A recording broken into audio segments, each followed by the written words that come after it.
Welcome to Sports Update on Trust TV. I am Emmanuel Fashimi. It's actually a cool evening in the city of Abuja. All right, let's quickly start with this story. Fantastic one. It's a good news that outside football, we also have individual sportsmen and women doing well on their own respective sports. And we know it's a sporting year, and a lot of sporting activities will be starting in earnest. And we'll be starting with this particular story with a bronze medalist at the last Tokyo Olympics, and then a silver medalist at the 2022 edition of the World Athletics Championship. There's no other person than brume, who's looking forward to start her season on a brilliant note. This weekend, that championship will be coming up in Rotaru, that is an athlete who will be contesting with at Kazakhstan this weekend at the Tuyakov prizes in Kazakhstan. It's called the Astana Indoor Meet for Amin Tuyakov prize in Kazakhstan. That is where that event will be happening this weekend. We know brume for long jump, and she will be participating in that event. She will be using that event to start her season, to open her season, and she has said, okay, I want to start this season on a very bright note. We know that the Paris Olympic is coming up pretty soon, and some of these events are also used for Paris Olympics qualifier. But for brume, you know, she was the world silver medalist at the 2022 World Championship that is in Oregon, and also she did so well the last time out at the World Athletics Championship. Bronze medalist, Commonwealth gold medalist, if you African gold medalist when it comes to long jump. So she has really seen it all. Well, she has promised to use this event to start her season on a very bright note. But one athlete who will be competing with her is Alina Rotaru, who actually made her to miss out from the podium finish in the last World Athletics Championship that happened in Budapest. She actually gave her own brume a run for her money, and she pushed brume from a medal position to the 4th position at the last World Athletics Championship. And she will also be competing in this event, Alina Rotaru by name. And I know brume is really hoping that she can also get her own revenge against this particular indoor meet, Astana indoor meet for Amin Tuyakov in Kazakhstan this weekend. So let's look forward to brume starting her season on a very, very good note. Okay, let's leave that story. It's a long done story, and if we have Isaac Omidiji, he will be joining us via Zoom this evening. All right, but before Isaac will join us on this evening, let's quickly look at this story again. You know, it is the AFCON season. It is the AFCON year. That is the African Football Nations Cup for men on the continent of Africa. We cannot stop talking about it. Today is a resting day. We have 2 days of rest, Thursday and Friday. That is today serves as day of rest, and then we know that the quarterfinal game, the round of 16 game, I beg your pardon, will be kicking off on Saturday with our darling Super Eagles lined up for action against the indomitable Lionesses of Cameroon, and then the Panaka Negras, as they are called, of Angola, will be taking on Mauritania. That's a very big one. They will be starting. Angola will be starting against Mauritania, the first game, and then before we have Super Eagles against the indomitable Lions of Cameroon. Now, the Eagles and the Lion, they are going to fight a very big battle. The eagle, you know, the eagle bird used to fly in the air, and the lion is on the ground. When the lion roars, will the eagle run, or will the eagle perch on the lion? Who devours each other? Let's see what happens 9 p.m. Nigerian time on Saturday. So we cannot stop talking about the AFCON. It's a big one because this is the biggest football showpiece on the continent of Africa. Let's look at this story where Roa, former Nigerian Super Eagles coach, that is Gernot Roa, who was sacked, has now given his own verdict, rates Unwan Bali better than Francis Uzoho. Gernot Roa, who was with the Super Eagles, who also used Francis Uzoho in his team, has now given his own verdict that Sterling Nwabali of Chippa United is better than Francis Uzoho. Well, actually, I'm not a coach, but if we look at what Francis Uzoho has really done for the Super Eagles, side by side, you will agree with Kenneth Raw that Stanley Nwabali is way better than Francis Uzoho. If you look at the group stage games, just conceded 1 goal and 2 clean sheets in the group stage, and he has shown some glimpses. He has shown some good attributes that yes, he can hold his own. He can also become a replacement for Vincent Enyama, Eke Shoromo, Kale Keme, who was out of the Super Eagles team because of illness, and the likes of Joseph Dosu and Peter Rufai of those days. We can also Stanley Nwabali, as it stands right now, can in a way make shift for these good goalkeepers that I just mentioned their name. And for Genetroa, he has come out to say, yes, this guy is better than Francis Uzoho. Despite Stanley Nwabali didn't really play under Genetroa. For Francis Uzoho, he played under Genetroa. Now the man has compared both goalkeepers and given his own verdict that Stanley Nwabali, as he is called, is better than Francis Uzoho. I don't really know if our viewers at home, if you agree with me, but for Genetroa, he has actually given his own verdict on that particular issue. You know, Nigeria has been suffering from goalkeeping position for quite a long time, but now a lot of Nigerians are also saying, okay, we've gotten a respite, we have gotten a relief from the goalkeeping position. All right, still talking about the AFCON, but this time around it concerns officiating. Still staying in Cote d'Ivoire, where the CAF referee assessor, the CAF referee head has said, yes, Nigerian referees are good, but they are not good enough for AFCON. I don't know why this man has actually come out to say Nigerian referees are not good for AFCON. If you ask me, Nigerian referee has been doing so well, so far so good, and this time around, the man has come out to say our referees is not good for AFCON. I don't know if the CAF refereeing head actually maybe have seen our referee officiate in the Nigerian Premier Football League for him to say that yes, our referees are not good for the Nations Cup, for the AFCON that is going on in Cote d'Ivoire. It's really a big blow. It's really a big slap on our face, because I think I don't agree with the CAF referee head for saying that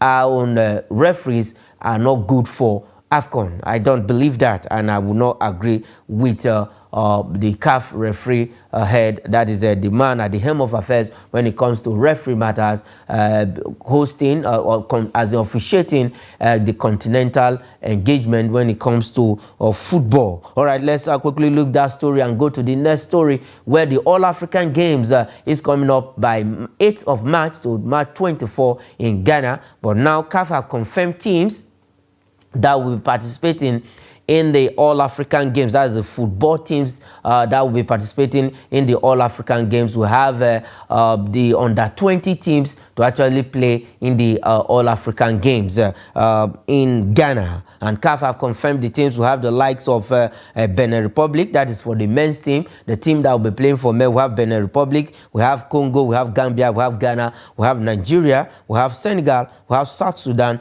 Tunisia, and Uganda. That's for the men's team. That is for football competition in the All-African Games for 2023. Like I said, it's going to be coming up from the 8th of March to the 24th of March, 2024. We just have a month in between this time around where these All-African Games will be coming up. For the women's team, we have for the women's team that have already qualified, we have Ghana, the host country, we have Cameroon, we have Ethiopia, we have Morocco, we have Nigeria, that's the far corners of Nigeria, we have Senegal, we have Tanzania, and we have Uganda. Now in the men's team, like I mentioned earlier, we have Congo, Gambia, Ghana, Nigeria, Senegal, South Sudan, Tunisia, and Uganda that will all be taking part in the All-African Games football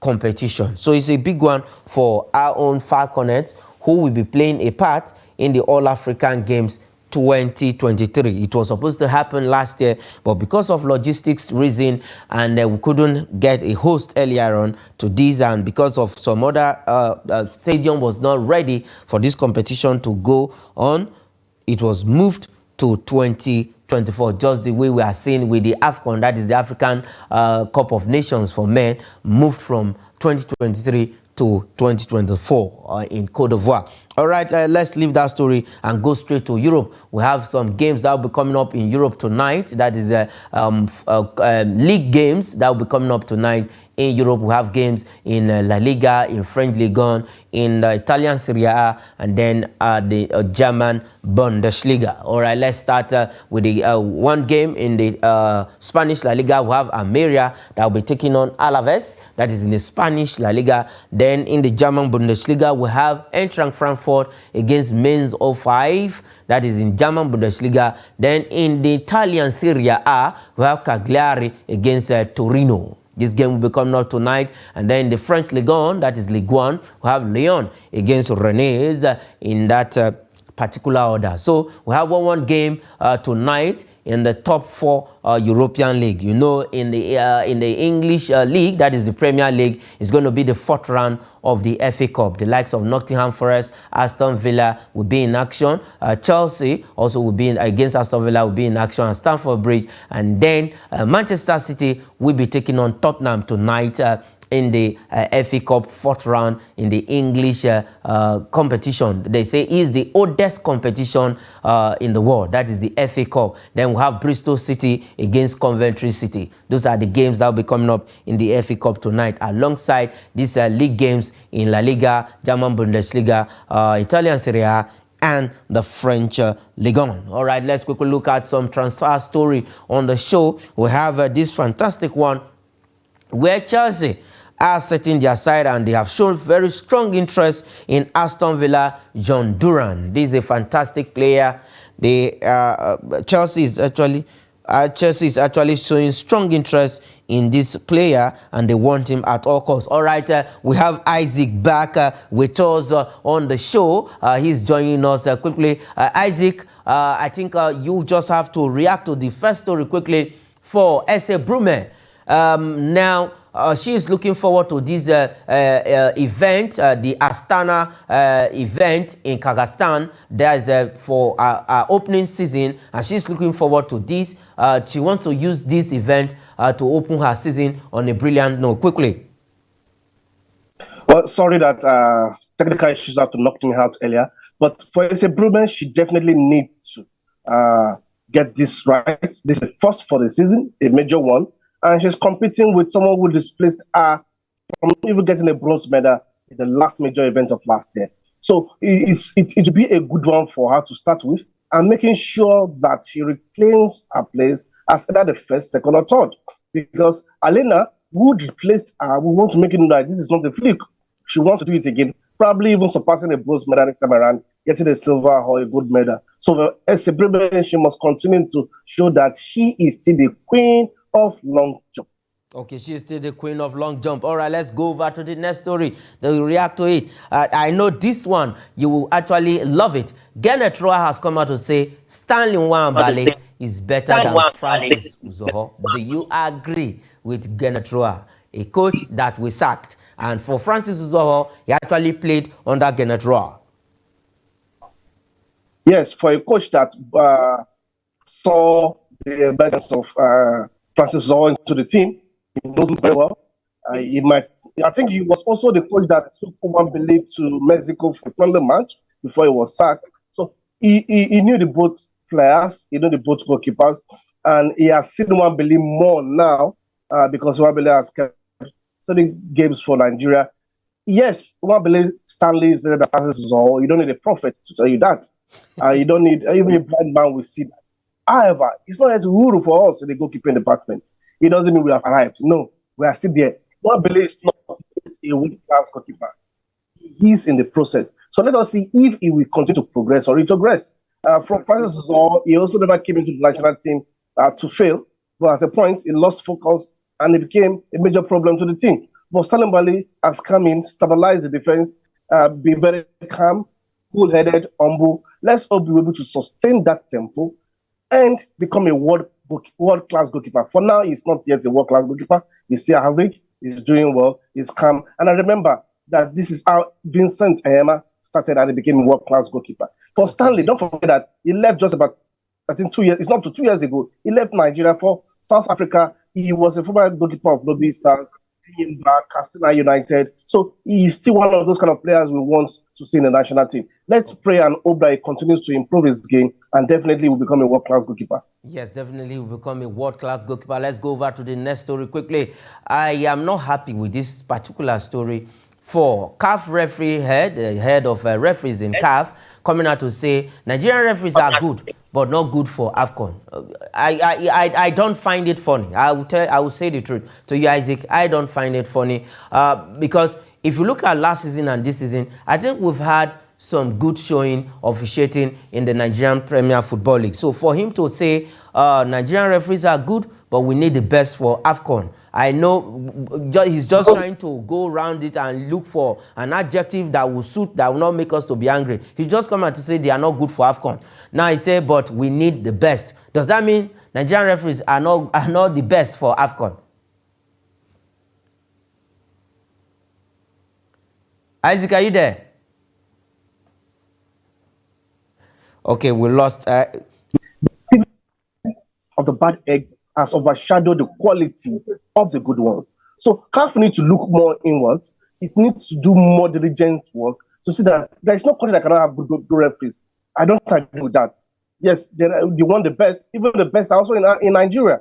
But as I said earlier, the activities of the few bad ones has overshadowed the efforts of the good ones. Probably CAF has decided to focus more on the aspects of the bad ones and overlook the good ones. CAF cannot tell me we don't have wonderful referees in Nigeria that can even officiate the World Cup. We have them. Definitely, we do. Okay, we have them. The likes of Patience in the day. They also are very good referees who can also hold their own when it comes to CAF competition. But good one. Isaac, we know the competition will be starting on Saturday. That's the round of 16. A lot of games are lined up for Saturday. And the first game is Angola against Mauritania in that competition. I think Angola will be starting before Nigeria. Now, that Angola game, what are you looking forward? Do you think Angola will progress from the round of 16 to the quarterfinal? From what I saw Angola played and the kind of football they played during the group stage, I see them already qualifying from that round of 16 to the next round because they've been very solid, they've been compact, they played as a team, they scored good goals, and their teamwork and team ethics and team work rate is top-notch, very high. But this is Africa Cup of Nations, where we have seen countries that you don't give the chance, getting the chance themselves, claiming the chance themselves, collecting the chance and tell you we have taken the chance. So Angola also need to be wary. They must not look down on their opponent. If not, if it's based on form presently, from what we have seen in the African Cup of Nations so far, I think Angola will go through. But still based on what we have seen also in the African Cup of Nations, Angola need to be wary. Angola need to be wary. I beg your pardon. I think it's Namibia. They will be taking on Namibia. One of the big fixture that will also be played as in coming up in the round of 16. South Africa, Morocco. What's your take about this particular game between these two giants?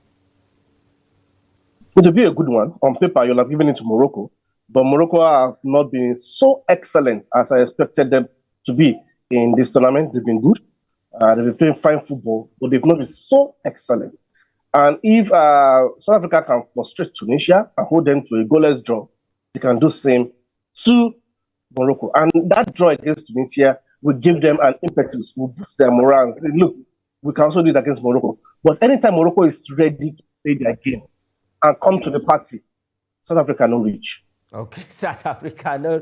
Okay, let's quickly take this transfer story before we go on the show. Real Madrid boss Carlo Ancelotti want Karim Benzema back to the team, a player who scored 238 goals in La Liga.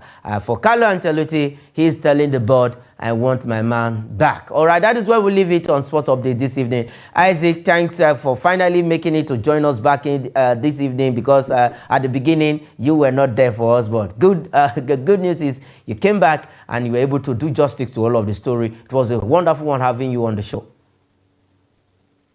Thank you very much, Emmanuel. All right, that is it on Sports Update. I am Emmanuel.